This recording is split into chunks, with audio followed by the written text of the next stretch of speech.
अर्ज था कि मैं माँ के गांव में जा रहा हूँ, यहाँ मेरी माँ का जन्म हुआ और माँ के गांव में जा रहा हूँ जिस गांव में मेरी माँ गेली होगी, आप तो हमारे बीच में नहीं है, याद है भाई उनकी। तो माँ है और माँ के गांव में जगत माता 24 घंटे तक विराजमान, ये मुझे सबसे बड़ा मान है। भगवान कहते भी ये जगत जननी जगदम्बा इतनी विराट है कि इन आंखों से तो हम देख नहीं सकते। वेदों पुराणों में वर्णित है, 40 आवाज़ों में पढ़ते हैं, नेत्र लाल भक्ति विराला। इतनी विराट है मां कि हम आंखों से नहीं देख सकते। तो उन जगदम्बा की कृपा है कि चलो तुम्हारी इतनी सामर्थ्य नहीं कि मुझे आंखों से देख सको, लेकिन इसी मां ने अपने प्रमाण के रूप में धरती पे घर घर में एक मां बना दी कि इस मां को देख सकते हो कि नहीं देख सकते। अब इन मां की ममता समझे, इसके लिए बहुत बड़ा ज्ञान चाहिए, शास्त्रों का अध्ययन चाहिए। और हम तो अनपढ़ हैं, अबोध हैं, शिशु हैं। तो गुरुदेव जी कहते हैं बस अपनी मां की ममता को समझ लो तो इन मां की ममता समझ में आ जाएगी। बेटा कितना भी गलत करके आ जाए, पिताजी को थप्पड़ मार दें तो मां से कहते इसको भोजन मत देना, लेकिन मां की जो ममता है कि 12 बजे रात में उठकर पीछे के घरवाले से पिताजी की चोरी से बच्चे को भोजन करा देती है। मां कभी बेटे को भूखा नहीं देती और बेटा गंदा होके आ जाए तो बेटा को साफ कर देती है मां। हर जो लोग कहते हैं बड़े बड़े विद्वान कवि कि खुद भूखी रहकर बच्चे को खिलाती, खुद नीले में रहकर हमें सूखे में सुलाती है, इस मां की ममता है। ये मां अपने बेटे को गंदा नहीं देख सकती, ये मां अपने बेटे को भूखा नहीं देख सकती, बिना कपड़ों के नहीं देख सकती, भले जेवर बेचते, गहने बेचते, लेकिन अपने बच्चे की व्यवस्था बनाती है। तो गुरुदेव जी कहते हैं जब ये मां अपने बेटे का दुख नहीं देख सकती तो जगत जननी जगदम्बा इस बेटे का और पूरे समाज का दुख कैसे देखेगी। मां भी चाहती है सबके दुख दूर हो जाए, लेकिन इन दुखों का कारण गुरुदेव जी कहते हैं कारण खोजो। दुखों का कारण है अपने कर्तव्यों से भटक गए, अपने कर्तव्यों को भूल गए, अपने कर्तव्यों का पता ही नहीं, इसलिए आज पूरा समाज दुखी है। अपनी मां के प्रति कर्तव्य और अपनी मां से लेकर 3 मां तक, अभी बीच में 3 माताएं और हैं, हमारी धरती माता, हमारी भारत माता और हमारी गौ माता। और आज इन सारी माताएं इतनी कष्ट में हैं कि बेटे का धिक्कार है, अगर मां कष्ट में हो तो बेटे का किस काम का जीना। आज हमारी गौ माता पर संकट है, धड़ल्ले से काटी जा रही है, शासन प्रशासन लाइसेंस दे रहा है और भारत माता को देख रहे हैं आप। ये भार महिला 40 साल में पढ़ते हैं, आज धरती माता विज्ञापन है पाप के भार से। हमारी भारत माता दुखी है अधर्मियों के भार से। ये मर्यादा पुरुषोत्तम श्री रामचंद्र जी का देश। और अगली बात कलेजे को थोड़ा सा पक्का कर लेना, ये श्री रामचंद्र जी मर्यादा पुरुषोत्तम का देश, ये कृष्ण कन्हैया का देश, आज इसी भारत देश में 4-4 साल की बेटियों के साथ सामूहिक बलात्कार हो रहा है। जब खबर कानों में पड़ती है, मोबाइल में दृश्य देखते हैं तो 2 रोटी कम जाती है भोजन की। जो सच्चा साधक है, जो समाज से जिसने संबंध जोड़ा है, उसकी भूख भर जाती है कि 4-4 साल की बेटियों के साथ। और अमेरिका नहीं, इंग्लैंड नहीं, भारत में ये भगवान राम का देश। ये क्यों हो रहा है? ये इसलिए हो रहा है कि भगवान राम को पढ़ा लेकिन उनको अपने जीवन में नहीं उतारा। पढ़ते रहे, ज्ञान हो गया बहुत, भगवान ने किया तो भगवान हो, लेकिन उनको जीवन में नहीं उतारा। इसलिए आज ये परिस्थितियां बनी हैं। गुरुदेव जी कहते हैं जीवन में उतारो। भगवान राम का जीवन कहीं से तो पढ़ लो। भाई के प्रति प्रेम उनसे बड़ा किसी का नहीं हो सकता, मां के प्रति प्रेम भगवान राम से बड़ा किसी का नहीं हो सकता, प्रजा के प्रति प्रेम किसी का नहीं हो सकता। किसी दृष्टिकोण से देख लो, आज उनका देश है, आज देश की ये दुर्दशा है। तो पूज्य गुरुदेव भगवान श्री शक्तिपुत्र जी महाराज ने इन सारी परिस्थितियों से मुक्ति दिलाने के लिए, गौ माता के कष्ट मिटाने के लिए, धरती माता के, भारत माता के और अपनी घर की माता के, इन सारे माताओं के कष्टों को मिटाने के लिए गुरुवर ने एक अभियान चलाया है। वो अभियान है भगवती मानव कल्याण संगठन, भारतीय शक्ति चेतना पार्टी और श्री पंचज्योति शक्ति पीठ सिद्धाश्रम धाम। हम आमंत्रित करते हैं आप इस अभियान से जुड़े। सिर्फ ये आज की यात्रा नहीं है, माता बहनें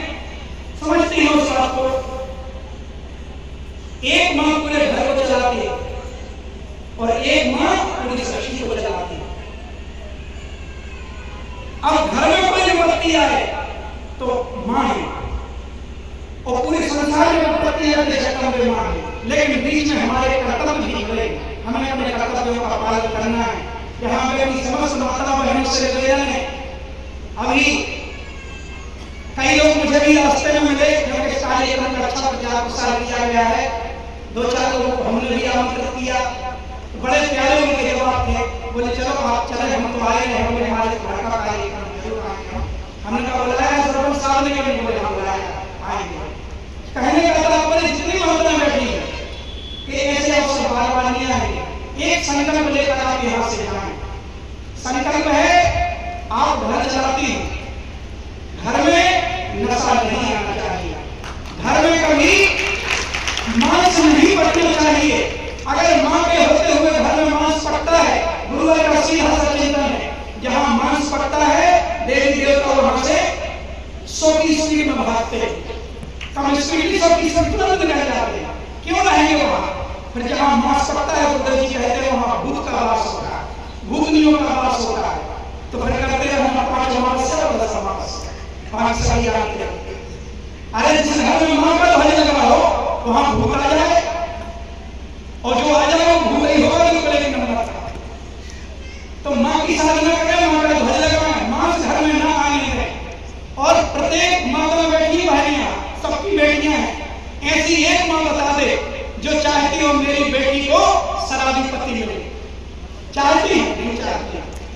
ऐसा दमाद मिले कि शराबी हो, बेटी को मारे पीटे, जुआ खेले, शराब पिए, चोरी करे, कोई नहीं चाहेगा। इनसे पूछो कैसा दमान चाहिए, बोले नशा मुक्त दमान मिल जाए। लेकिन कहां से मिलेगा? मुझे नहीं लगता कि मिलेगा।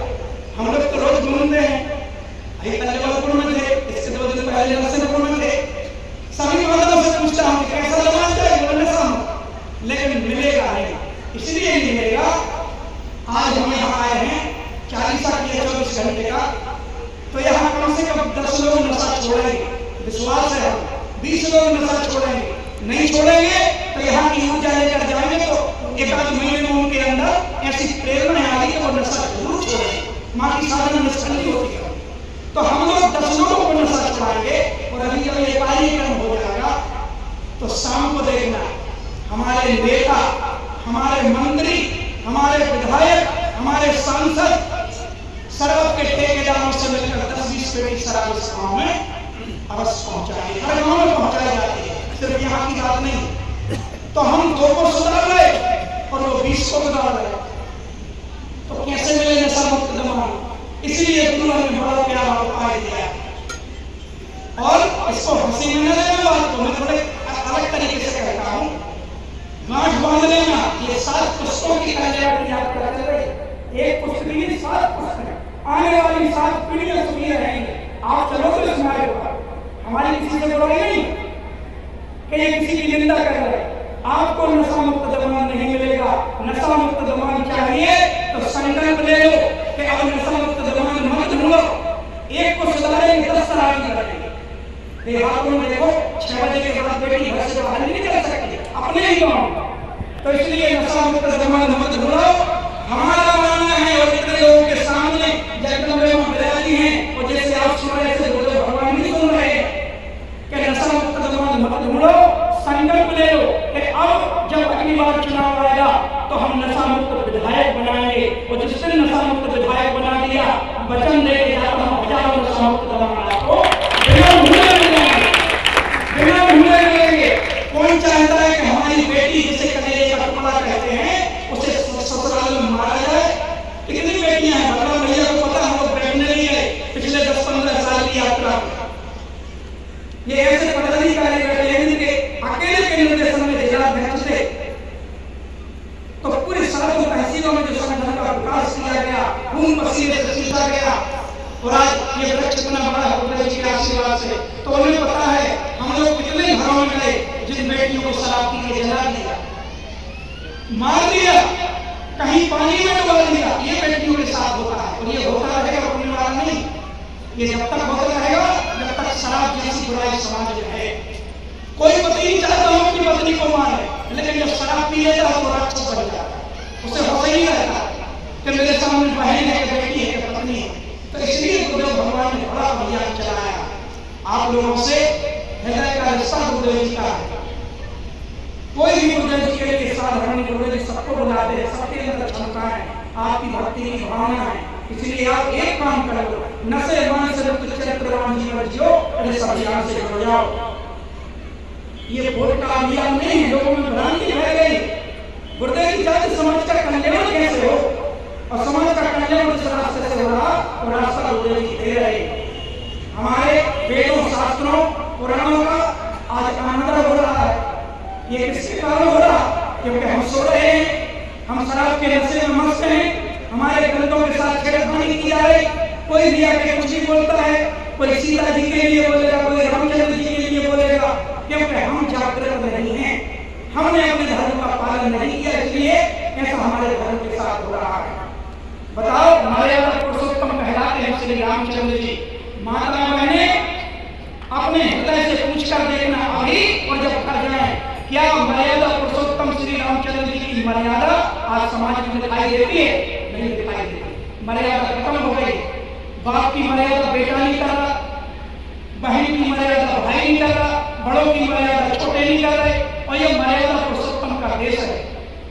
फिर वही जो मैंने कहा कि बड़ा जीवन में नहीं था, इसलिए ऐसा हो रहा है। बेटे भटक रहे हैं, अब उनसे हम माँ की पूजा की क्या कहें, गौ माता की पूजा की क्या कहें, जो अपनी जन्म देने वाली माँ को रुला रहे। ऐसा बेटे कर रहे क्यों होगा? क्यों ऐसा? क्योंकि उन्हें दिशा नहीं मिली, संस्कार नहीं मिले। अधिकतर बेटे जो अपनी माँ बाप की आंखों में आंसू लेते हैं। जाओ समाज में, यहाँ भी कुछ लोग होंगे, हर घर की यही कहानी है। शहरों में तो और स्थिति बढ़ गई है, बड़े हुए बुढ़े हुए तो माँ बाप को वृद्धाश्रम में छोड़ देते या माँ बाप का बंटवारा कर लेते। दो भैया थे, जो सच्ची घटना है, दो भाई थे, जब दोनों बहुएं आई तो अब माँ बाप बोझ लगने लगे, वजन पड़ने लगा, ये मरते भी नहीं है। तो फैसला हुआ, बोले कम करो 15 दिन तुम्हारे यहाँ खाएंगे, 15 दिन हमारे। माँ बाप का बंटवारा हो, ये संतान है आज की। अब 15 दिन बड़े भाई के यहाँ खाए, 15 दिन छोटे भाई के यहाँ खाए। आफत तब है जब महीना 21 का था, 21वें दिन भूखे बैठे। छोटी बहू बोली हमें 15 दिन पूरे हो गए, बड़ी बोली हमें 15 दिन पूरे हो गए, महीना 21 का था, भूखे बैठे। ये संस्कार समाज में, ये मर्यादा समाज में, और कहते हैं हमारे यहाँ पुरुषोत्तम के पास गुरुदेव जी उसी मार्ग पर बढ़ा है।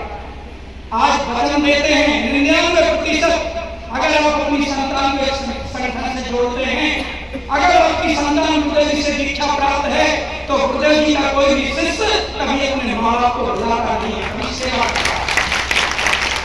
क्योंकि गुरुदेव जी के संस्कार, माँ को बुलाकर किस देवी देवता की साधना कर लोगे? कौन से देवी देवता के पास करने बताओ? कई युवा देखे हैं, मथुरा जाओ, वृंदावन जाओ, 20-20 साल के युवा, 25-25 साल के बच्चे राम नामी लपेटे पीले कपड़े पहने हैं, राधे राधे हो रही है। भैया माँ बाप कहाँ हैं? अरे बोले वो खटिया पे बोले पड़े। बताइए ये कहाँ से बुद्धि आई कि माँ बाप को पानी की जरूरत है और तुम मथुरा वृंदावन में बाबा बन गए? गुरुदेव जी साधु नहीं बनाते, गुरुदेव जी साधक बनाते हैं।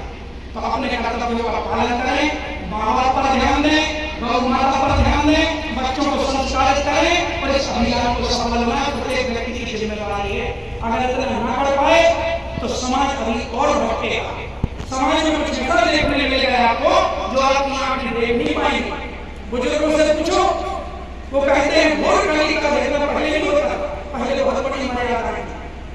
तो एक सच्चा रिश्ता अपनी माँ से जोड़ कर देखें। गुरुदेव भगवान के चरणों में जितने लोग भी जुड़े, भगवान भैया बता गए थे, उनके दुख मिटे, उनकी घटनाएं दूर हुई। हम लोगों का क्या जीवन, क्या हमारे पास ऐसी सामर्थ्य थी? लेकिन आज आप बैठे हैं और मैं बोल रहा हूँ ये गुरु माँ की कृपा, वरना हमारा जीवन भी कहीं अभी तक नष्ट हो चुका होगा। तो आप लोगों से निवेदन है, माता बहनों से विशेष इसलिए कि नारी शक्ति जब परिवर्तन करने की ठाने तो परिवर्तन होता। तो समस्त माता बहनों से, भाइयों से, समस्त ग्रामवासियों से यहाँ ज्यादा इसलिए भी नहीं बोलेंगे। कंचेरी भाई कह रहे थे कि इनका मौना हो रहा, तो अब ज्यादा नहीं बोलने दोगे तो कुछ लोग कहेंगे कि भैया मौना किया, मैं मौना वाला क्यों भाग रहे हैं। तो हम